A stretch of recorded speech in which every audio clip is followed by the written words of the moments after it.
you talk in the book about connectors. I really loved this chapter.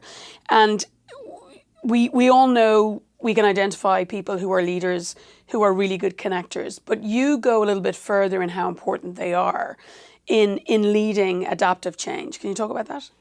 Yeah, so connectors get stuff done. Again, ideas are cheap. You must have them, right? If you don't have new ideas, you can't continue to refresh your organization. But oftentimes that's where organizations falter. They don't bring those ideas into the world. Connectors are oftentimes deep domain experts with great credibility. So a central connector by definition is someone who sits in the center of a team, is trusted and respected. People around them know what they know, and they're able to bring things into the world. So one of my favorite stories in the book is recasting our view of Thomas Edison.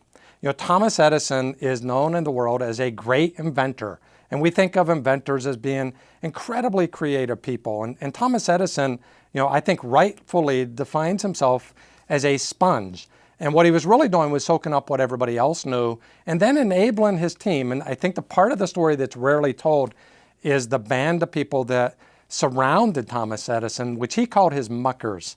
And his muckers were the people, small two-pizza teams, maybe 8 people at a time, that were constantly testing and iterating new ideas and trying to figure out which one worked in practice so that they could get that product scaled and commercialized in a way that, and we don't tell that part of the Thomas Edison story. We don't talk about the band of muckers behind the scenes. And every organization needs to have a band of muckers that are thinking about how do we take these ideas and bring them into the world in a very fast way. And it's really important to say this last piece. Those small cohesive teams can operate much faster than the rest of the organization, up to 20 times faster, based on the social, sort of accord that they have already within that group. And that's exactly what the muckers did in Thomas Edison's invention factory.